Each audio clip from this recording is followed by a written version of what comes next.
Welcome to my YouTube channel. आज मैं आपको क्लास 9 के लिए उर्दू का सबक नंबर 3 पढ़ाऊँगी। एग्ज़ाम से मुतालिक पूरे ही चैप्टर की 100% तैयारी करवाऊँगी। थोड़ा भी टाइम वेस्ट नहीं करूँगी। सिलेबस और कोर्स के अकॉर्डिंग ही इस पूरे ही चैप्टर की बहुत अच्छी सी तैयारी करवाऊँगी। तो बच्चों, बिना टाइम वेस्ट किए पढ़ना स्टार्ट करते हैं। सबक नंबर 3 का नाम है नादान दोस्त और इसके मुसन्निफ़ हैं प्रेमचंद। अब जैसा कि आप सभी जानते हैं, एग्ज़ाम में किसी भी शायर या मुसन्निफ़ का तारुफ़ आपसे ज़रूर पूछा जाएगा। तो सबसे पहले हम मुसन्निफ़ के तारुफ़ को समझेंगे। सभी बच्चे इस तरफ ध्यान देंगे, ध्यान से सुनेंगे। प्रेमचंद, इनकी पैदाइश 1880 में हुई और इनका इंतकाल 1936 में हुआ। याद रहेगा सभी बच्चों को कि प्रेमचंद की पैदाइश 1880 में हुई और इनका विसाल यानी कि इंतकाल 1936 में हुआ। प्रेमचंद का असली नाम धनपत राय था। ये बनारस के करीब एक गांव लम्ही में पैदा हुए थे। याद रखोगे कि इनका असल नाम धनपत राय था और ये बनारस के करीब एक गांव लम्ही में पैदा हुए। इनका शुमार उर्दू के इब्तिदाई अहम अफसाना निगारों यानी कि अफसाना लिखने वालों में होता है। इनके अफसानों में ज़िंदगी के रूप अपने हकीकी मसाइल और किरदारों के साथ नज़र आते हैं। बच्चों, इनके अफसानों के अंदर क्या चीज़ नज़र आती है? ज़िंदगी का असल रूप और उसकी जो प्रॉब्लम्स होती हैं किरदारों के रूप में नज़र आती हैं। गुर्बत और इफलास में जीने वाला आम इंसान, ख़ुसूसन देहाती किसान और मज़दूर इनके अफसानों के अहम किरदार हुआ करते थे। इनके अफसानों के अहम किरदार कौन थे? देहाती किसान और मज़दूर। ये इनकी प्रॉब्लम्स को बताते थे अपने अफसानों के ज़रिए से। प्रेमचंद ने सैकड़ों अफसाने और कई नावल लिखे हैं। प्रेम पच्चीसी, प्रेम चालीसी, दूध की कीमत और वारदात इनके मशहूर अफसानों के नाम हैं। कौन कौन से अफसाने? प्रेम पच्चीसी, प्रेम चालीसी, दूध की कीमत और वारदात इनके मशहूर अफसानों के नाम हैं। गोदान, गबन, मैदान अमल, बेवा और बाज़ार हुस्न इनके अहम नावल हैं। नावलों के नाम कौन कौन से हैं? गोदान, गबन, मैदान अमल, बेवा और बाज़ार हुस्न इनके अहम नावल हैं। अब बच्चों, मैं आपको इस सबक को पढ़कर बताती हूँ ताकि सबक से मुतालिक आपका हर डाउट अच्छे से क्लियर हो सके। तो सबक का नाम है नादान दोस्त। तो इस चैप्टर के अंदर दो भाई बहनों की कहानी है जिनके अंदर बहुत ज़्यादा क्यूरियोसिटी होती है चिड़िया और चिड़ियों के अंडों को देखकर, मगर उनके माँ बाप के पास उनके सवालों के जवाब को देने का टाइम नहीं होता है। तो वो इसी क्यूरियोसिटी, जिज्ञासा की वजह से गलती से चिड़ियों के अंडों को हाथ लगा कर या उनकी देखभाल करने के इरादे से ख़राब कर देते हैं। तो पढ़ना स्टार्ट करते हैं। नादान दोस्त। केशव के घर में एक कॉर्निस के ऊपर एक चिड़िया ने अंडे दिए थे। केशव और उसकी बहन श्यामा दोनों बड़े गौर से चिड़िया को वहां आते जाते देखा करते थे। तो ये दोनों सुबह सवेरे आँख खुलते ही कॉर्निस के सामने पहुंच जाते थे, कॉर्निस के सामने, और चिड़ा और चिड़िया को वहां बैठा पाते थे। इनको देखने में दोनों बच्चों को ना मालूम क्या मज़ा मिलता था। दूध और जलेबी खाने की भी इन्हें सुध नहीं रहती थी। दोनों के दिल में तरह तरह के सवालात उठते थे। अंडे किस रंग के होंगे, यानी कि उनके मन में बहुत ज़्यादा क्यूरियोसिटी थी अंडों के बारे में जानने के लिए। कितने होंगे, क्या खाते होंगे, इनमें से बच्चे किस तरह बाहर आएंगे, बच्चों के पर कैसे निकलेंगे, घोंसला कैसा है। लेकिन इन बातों का जवाब देने वाला कोई ना था। ना अम्मा को घर के काम धंधे से फुर्सत थी, ना बाबूजी को पढ़ने लिखने से। दोनों बच्चे आपस में सवाल जवाब करके अपने दिल को तसल्ली दिया करते थे। श्यामा कहती, बच्चे निकलकर फुर से उड़ जाएंगे। केशव आलिमाना गुरूर से कहता, हैं अरे पगली, पहले पर निकलेंगे, बग़ैर परों के बच्चे कैसे उड़ जाएंगे। श्यामा बच्चों को क्या खिलाएगी बेचारी। केशव इस पेचीदा सवाल का जवाब कुछ न दे सका। इस तरह 3-4 दिन गुजर गए। दोनों बच्चों की ख्वाहिश, तहकीकात दिन पर दिन बढ़ती जा रही थी। अंडों को देखने के लिए वो बेताब हो उठे थे। उन्होंने कयास यानी कि अंदाज़ा लगाया कि अब बच्चे ज़रूर निकल आए होंगे। बच्चों के चारे का सवाल यानी कि खाना खिलाने का सवाल अब उनके सामने खड़ा हो गया था। चिड़िया बेचारी इतना दाना कहाँ ला पाएगी। सारे बच्चों का पेट भरे, गरीब बच्चे भूख के मारे चू चू करके मर जाएंगे। इस मुसीबत का अंदाज़ा करके दोनों ने फैसला किया कि कॉर्निस पर थोड़ा सा दाना पानी रख दिया जाए। श्यामा खुश होकर बोली, तब तो चिड़ियों को चारे के लिए कहीं उड़कर जाना ना पड़ेगा। केशव, नहीं, तब क्यों जाएंगी? श्यामा, क्यों भैया, बच्चों को धूप ना लगती होगी? केशव का ध्यान इस तकलीफ की तरफ ना गया था। बोला, ज़रूर तकलीफ होती होगी, बेचारे प्यास के मारे तड़पते होंगे, ऊपर साया भी नहीं है। आखिर दोनों ने ये फैसला लिया कि घोंसले के ऊपर कपड़े की छत बना देनी चाहिए। पानी की प्याली और चावल रख देने की तजवीज़ भी मंजूर की गई। अब दोनों बच्चे बड़े शौक से काम करने लगे। श्यामा माँ की आंख बचाकर मटके से चावल निकाल लाई। केशव ने पथरी की प्याली का तेल चुपके से ज़मीन पर गिरा दिया और उसे खूब साफ करके उसमें पानी भरा। अब चांदनी के लिए कपड़ा कहाँ से आए? फिर ऊपर बगैर छड़ियों के ठहरेगा कैसे? ऊपर छड़ियाँ खड़ी कैसे की जाएंगी, यानी कि छत कैसे बनाई जाएगी बिना डंडियों के? केशव बड़ी देर तक इसी उधेड़ बुन में लगा रहा। आखिरकार उसने ये मुश्किल हल भी कर ली। श्यामा से बोला, जाकर कूड़ा फेंकने वाली टोकरी उठा लाओ, अम्मा को मत दिखाना। श्यामा दौड़कर टोकरी उठा लाई। केशव ने उसके सुराख में थोड़ा सा कागज़ ठूस दिया और टोकरी को एक टहनी से लटका कर बोला, देख, ऐसे ही घोंसले पर इसकी आड़ करूँगा तो कैसे धूप जाएगी? श्यामा ने दिल में सोचा, भैया कैसे चालाक हैं। गर्मी के दिन थे, बाबूजी दफ्तर गए हुए थे। माँ दोनों बच्चों को सुलाकर खुद भी सो गई, लेकिन दोनों बच्चों की आंखों में नींद कहाँ थी। अम्मा जी को बहलाने के लिए दोनों दम रोके आंखें बंद किए हुए मौके का इंतज़ार कर रहे थे। जो ही मालूम हुआ कि अम्मा जी अच्छी तरह सो गई हैं, दोनों चुपके से उठे और बहुत आहिस्ता से दरवाजे की सटकनी खोलकर बाहर निकल आए। अंडों की हिफाजत की तैयारियां होने लगी। केशव कमरे में जाकर एक स्टूल उठा लाया, लेकिन उससे काम न चला तो नहाने की चौकी लाकर स्टूल के नीचे रख दी और डरते डरते स्टूल पर चढ़ गया। श्यामा दोनों हाथों से स्टूल पकड़े हुए थी। स्टूल चारों टांगें बराबर ना होने की वजह से जिस तरफ ज़्यादा दबाव था, ज़रा सा हिल जाता। उस वक्त केशव को किस कदर तकलीफ़ बर्दाश्त करनी पड़ती थी, ये उसका ही दिल जानता था। दोनों हाथों से कॉर्निस पकड़ लेता था और श्यामा को दबी आवाज़ से डांटता, अच्छी तरह पकड़ो वरना उतर कर बहुत मारूंगा। मगर बेचारी श्यामा का दिल तो ऊपर कॉर्निस पर था। बार बार उसका ध्यान उधर चला जाता और हाथ ढीले पड़ जाते। केशव ने ज्यों ही कॉर्निस पर हाथ रखा, दोनों चिड़िया उड़ गईं। केशव ने देखा कि कॉर्निस पर थोड़े से तिनके बिछे हुए थे और उस पर 3 अंडे पड़े हुए थे। जैसे घोंसले उसने दरख्त पर देखे थे, वैसा कोई घोंसला नहीं था। श्यामा ने नीचे से पूछा, बच्चे हैं भैया? केशव, 3 अंडे हैं, बच्चे अभी तक नहीं निकले।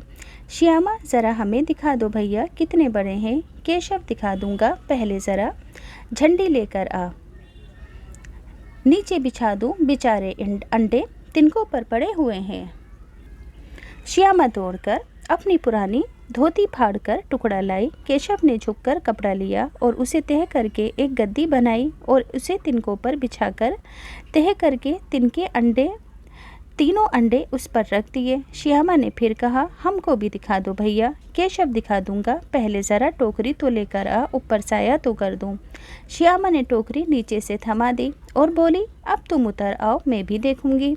केशव ने टोकरी को एक टहनी से लगाकर कहा, जा दाना और पानी की प्याली भी ले आ, मैं उतर आऊँगा तो तुझे दिखा दूंगा। श्यामा प्याली और चावल भी ले आई। केशव ने टोकरी के नीचे दोनों चीज़ें रख दी और आहिस्ता से उतर आया। श्यामा ने गिड़गिड़ाकर कहा, अब हमको चढ़ा दो भैया। केशव ने कहा, तू गिर पड़ेगी। श्यामा, ना गिरूंगी भैया, तुम नीचे से पकड़े रहना। केशव, कहीं तू गिर पड़ी तो अम्मा जी मेरी चटनी ही कर डालेंगी, कहेंगी कि तूने चढ़ाया ही क्यों था, क्या करेगी देखकर। अब अंडे बड़े आराम से हैं, जब बच्चे निकलेंगे तो इनको पाल लेंगे। दोनों परिंदे बार बार कॉर्निस पर आते और बगैर बैठे ही उड़ जाते। केशव ने सोचा, हम लोगों के डर से ये नहीं बैठेंगे। स्टूल उठाकर कमरे में वापस रख दिया। चौकी जहाँ थी उसको भी वहीं रख दी। श्यामा ने आंखों में आंसू भरकर कहा, तुमने मुझे नहीं दिखाया, अम्मा जी से कह दूंगी। केशव, अम्मा जी से कहेगी तो बहुत मारूंगा, कहे देता हूँ। श्यामा, तो तुमने मुझे दिखाया क्यों नहीं? श्यामा, हो जाते तो। केशव, अगर गिर पड़ती तो 4 सर ना होते, श्यामा, हो जाते तो हो जाते, देख लेना, मैं कह दूंगी। इतने में कोठरी का दरवाज़ा खुला और अम्मा ने धूप से आंखों को बचाते हुए कहा कि तुम दोनों बाहर कब निकल आए? मैंने कहा था दोपहर को ना निकलना। उसने ये किवाड़ खोला। किसने ये किवाड़ खोला? किवाड़ केशव ने खोला था, लेकिन श्यामा ने माँ से बात नहीं कही। उसे खौफ हुआ कि भैया पिट जाएंगे। केशव दिल में काँप रहा था कि कहीं श्यामा कह ना दे। अंडे ना दिखाए थे, इसी वजह से अब उसको श्यामा पर एतबार ना था, यानी कि यकीन नहीं था। उसे डर था कि श्यामा उसकी शिकायत ना कर दे। श्यामा सिर्फ मोहब्बत के मारे चुप थी या इस कसूर में हिस्सेदार होने की वजह से? इसका फैसला नहीं किया जा सकता। शायद दोनों ही बातें थीं। माँ ने दोनों को डांट डपट कर फिर से कमरे में बंद कर दिया और आहिस्ता आहिस्ता उन्हें पंखा झलने लगी। अब सिर्फ 2 बजे थे, बाहर तेज लू चल रही थी। अब दोनों को नींद आ गई। 4 बजे यकायक अचानक श्यामा की आँख खुली। किवाड़ खुले हुए थे। वो दौड़ती हुई कॉर्निस के पास आई और ऊपर की तरफ तकने लगी। टोकरी का पता न था। इत्तेफाक उसकी निगाह नीचे गई और वो उल्टे पांव दौड़ती हुई कमरे में जाकर ज़ोर से बोली, भैया, अंडे तो नीचे पड़े हैं, बच्चे उड़ गए। केशव घबरा कर उठा और दौड़ता हुआ बाहर आया। देखता है कि तीनों अंडे नीचे टूटे पड़े हैं। पानी की प्याली भी एक तरफ टूटी पड़ी है। उसके चेहरे का रंग उड़ गया। सहमी हुई आंखों से ज़मीन की तरफ देखने लगा। श्यामा ने पूछा, बच्चे कहाँ उड़ गए भैया? केशव ने अफसोसनाक लहजे में कहा, अंडे तो फूट गए। श्यामा, और बच्चे कहाँ चले गए? केशव, तेरे सर में देखती नहीं है? अंडों से उजला उजला पानी निकल आया है। वही तो 2-4 दिन में बच्चे बन जाते। माँ ने सोई हुई हाथ में लिए हुए पूछा, तुम दोनों वहाँ धूप में क्या कर रहे हो? श्यामा ने कहा, अम्मा जी, चिड़िया के अंडे पड़े हैं।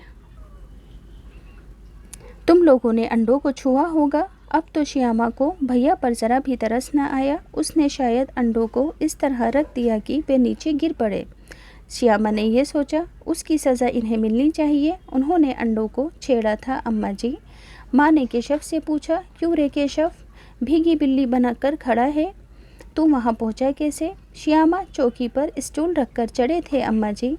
केशव, तो इसको थामे नहीं खड़ी थी? श्यामा ने जवाब दिया, तुमने ही तो कहा था। माँ, तू इतना बड़ा हो गया, तुझे नहीं मालूम? छूने से चिड़िया के अंडे गंदे हो जाते हैं। चिड़िया फिर उन्हें नहीं सहती है। श्यामा ने डरते डरते पूछा, तो क्या चिड़िया ने अंडे गिराए हैं अम्मा जी? माँ, और क्या करती? केशव के सर इसका पाप पड़ेगा। हाँ, 3 जाने ले ली दुष्ट ने। केशव रोती सूरत बनाकर बोला, मैंने तो सिर्फ अंडों को गद्दी पर बिछाकर रख दिया था अम्मा जी। माँ को हंसी आ गई, मगर केशव को कई दिन तक अपनी गलती का अफसोस रहा। अंडों की हिफाजत करने के इल्ज़ाम में उसने उनका सत्यानाश कर डाला था।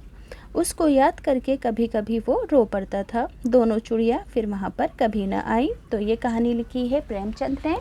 और इस सबक से हमें क्या सीख मिलती है कि हमें हमेशा दोस्ती सोच समझकर करनी चाहिए। नादानी में हमें कभी दोस्ती नहीं करनी चाहिए, क्योंकि नादानी में दोस्ती करने की वजह से ही हमें नुकसान उठाना पड़ सकता है। जैसे केशव और श्यामा ने नादानी में चिड़िया से दोस्ती करने की कोशिश की, जिसकी वजह से उनको नुकसान हो गया। बच्चों, इस सबक के अल्फाज मायने हैं, ध्यान से सुनेंगे क्योंकि एग्ज़ाम में ज़रूर आएंगे। आलिमाना गुरूर का मतलब है बड़बोलापन, जानकारी का घमंड। पेचीदा कहते हैं उलझा हुआ या मुश्किल को। ख्वाहिश कहते हैं तलब को। तहकीकात कहते हैं छानबीन को। कयास कहते हैं अंदाजे को। बेताब कहते हैं बेचैनी को या बेचैन को। तजवीज़ कहते हैं मशवरे को। उधेड़पुन कहते हैं सोच विचार को।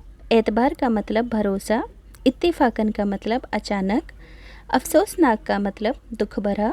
दुष्ट का मतलब शरीर या फिर बेरहम। जाम कहते हैं गुरूर को। अब जैसा कि आप सभी जानते हैं कि एग्ज़ाम में किसी भी सबक का खुलासा, नज़म का या गज़ल का खुलासा आपसे ज़रूर पूछा जाएगा। तो इस सबक का खुलासा आपको एग्ज़ाम में किस तरीके से लिखना है पढ़कर बता देती हूँ। सभी बच्चे ध्यान से सुनेंगे। केशव के घर में कॉर्निस के ऊपर एक चिड़िया ने अंडे दिए थे। इन्हें देखकर दोनों को बहुत मज़ा आता था, यहाँ तक कि खाने पीने की फ़िक्र भी ना रहती थी। इनके दिल में अंडों से मुताल्लिक तरह तरह के सवाल आया करते थे, जैसे अंडों से बच्चे कब निकलेंगे, कैसे निकलेंगे। घर में किसी को इतनी फुर्सत ना थी कि इनके सवालों के जवाब दे सके। चुनांचे ये लोग आपस में ही सवाल जवाब कर लिया करते थे। दोनों ने अंडों का ख्याल रखने की गरज से कॉर्निस पर थोड़ा सा दाना भी रख दिया। घोंसले के ऊपर दोनों ने कूड़े की टोकरी में कागज़ ठूसकर एक टहनी से ढककर छत भी बना दी। जब बाबूजी दफ्तर चले गए और अम्मा सो गईं तो बच्चे आंख बचाकर बाहर चले आए और मेज़, यहाँ पर मेज़ की जगह लिखोगे स्टूल पर चौकी। क्या लिखोगे? स्टूल पर चौकी रखकर कॉर्निस के घोंसले में देखा। वहाँ 2-4 तिनके और 3 अंडे थे। अब श्यामा अंडे देखने की ज़िद करने लगी और दोनों भाई बहनों में झगड़ा हो गया। माँ की आँख खुल गई और माँ ने दोनों को फिर से सुला दिया। अब की बार श्यामा अकेली बाहर गई तो उसे अंडे टूटे हुए नीचे मिले और बच्चे कहीं नज़र ना आए। श्यामा ने केशव को जगाया और इतने में माँ की भी आँख खुल गई। माँ ने बताया कि ये अंडे गंदे हो गए हैं, अब चिड़िया इन पर नहीं बैठेगी। तुमने इन 3 अंडों की जान ले ली, अब तुम्हें पाप लगेगा। अब बच्चों इस चैप्टर का मरकज़ी ख़याल है। मरकज़ी ख़याल का मतलब है कि इस सबक को पढ़ने से हमें क्या सीख मिलती है। तो मरकज़ी ख़याल को पढ़कर सुनाने से पहले सभी बच्चों से एक छोटी सी रिक्वेस्ट करना चाहती हूँ कि जिन बच्चों को स्टेशनरी के ख़ास अच्छे प्रोडक्ट्स ख़रीदने का शौक़ है, जैसे कि automatic sharpener, click pencil, needable eraser वगैरह या फिर मग या फिर ख़ास गिफ्ट आइटम्स, तो इन सब चीज़ों का लिंक बच्चों डिस्क्रिप्शन के अंदर है। क्योंकि ये चीज़ें इतनी ख़ास हैं, ये आपको ऑफ़लाइन बिल्कुल भी नहीं मिलेंगी। अगर मिलेंगी तो बहुत ज़्यादा कमीशन पर मिलेंगी। तो अच्छे खासे डिस्काउंट पर इन चीज़ों का लिंक मैं डिस्क्रिप्शन में डाल दूँगी। इसके अलावा एक दूसरी ख़ास चीज़ है जो कि सेफ्टी बेल्ट होती है। जैसे कि आप और आपके भाई बहन कहीं भीड़ भाड़ वाली जगह पर जाते हैं तो इस बेल्ट को आप अपने और अपने छोटे भाई बहनों के हाथ में बांध सकते हैं, ताकि भीड़ भाड़ वाली जगह में आप एक दूसरे से अलग ना हो, या पेरेंट्स भी इसका यूज़ कर सकते हैं। अपने बच्चों को जब साथ लेकर जाते हैं तो ये बेल्ट भी आपको ऑफ़लाइन कहीं पर भी नहीं मिलेगी, सिर्फ ऑनलाइन ही मिल सकती है। इसका लिंक भी मैं डिस्क्रिप्शन में डाल दूँगी, आप वहाँ से जाकर ख़रीद सकते हो। तो जो लोग ख़रीदना चाहते हैं ख़रीद सकते हैं अपने बच्चों की सहूलियत के लिए, अपने भाई बहनों की सहूलियत के लिए। तो अब मरकज़ी ख़याल को समझेंगे कि एग्ज़ाम में क्या लिखेंगे कि कोई भी काम खूब सोच समझ कर करना चाहिए और दोस्ती समझदारी के साथ करनी चाहिए। कहीं ऐसा ना हो कि नादानी से दोस्ती करके हमें नुकसान उठाना पड़े। इस सबक से हमें यही मॉरल एजुकेशन मिलती है।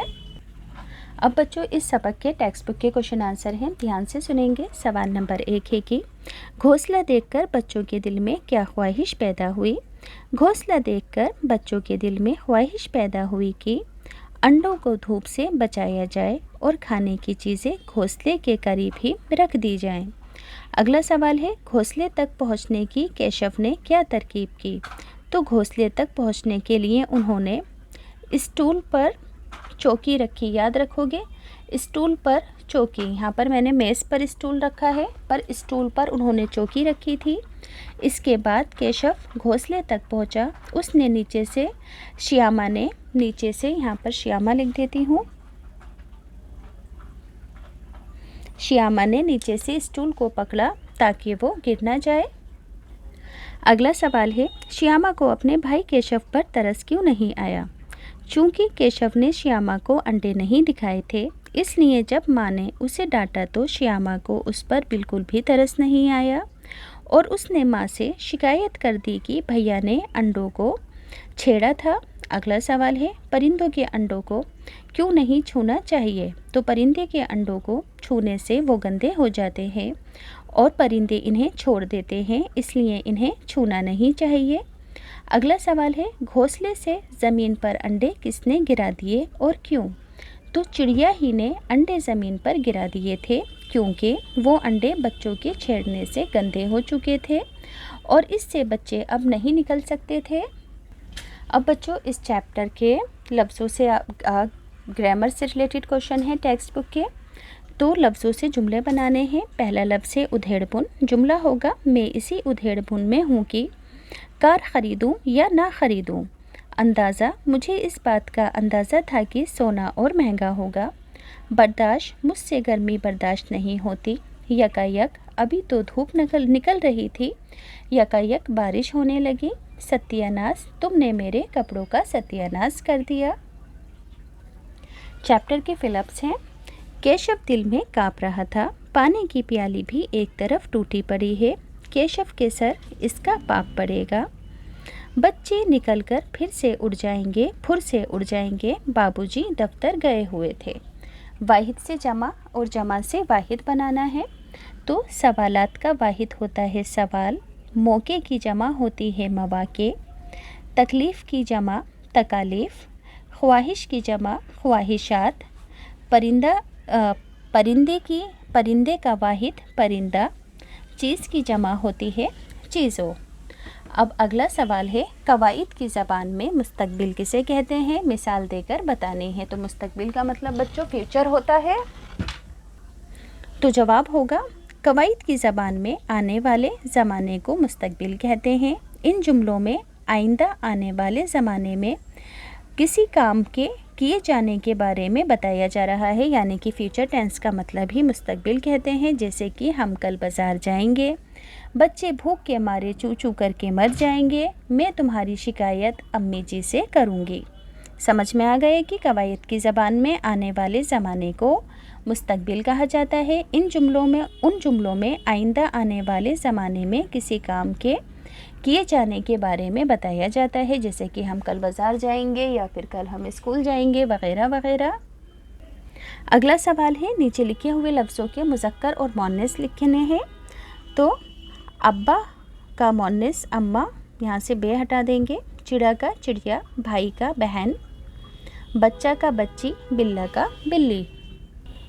अगला सवाल है, नीचे लिखे मुहावरों का जुमलों में इस्तेमाल। चेहरे का रंग उड़ जाना, सांप को सामने देखकर उसके चेहरे का रंग उड़ गया। भीगी बिल्ली बनना, पुलिस के सामने बड़े बड़े बदमाश भीगी बिल्ली बन जाते हैं। फिर उड़ जाना, जैसे ही चिड़िया के बच्चे बड़े हुए तो वो फुर से उड़ जाते हैं। फुर यहाँ पे ये है फुर उड़ जाना। दम रुकना, मेरे फंदा क्या लगा, मेरा तो दम ही रुक गया। सुध बुध ना रहना, आज मुझे किसी बात की सुध बुध ना रही। अगला सवाल है, मुतज़ाद अल्फाज। धूप का मुतज़ाद छाँव, तकलीफ़ का आराम, सज़ा का जज़ा, पाप का पुण्य, जवाब का सवाल। किसने किससे कहा, ज़रा हमें दिखा दो भैया कितने बड़े हैं। तो श्यामा ने केशव से कहा। जा दाना और पानी की प्याली ले आ। तो केशव ने श्यामा से कहा। तुम लोगों ने अंडों को छुआ होगा, माँ ने केशव और श्यामा से कहा।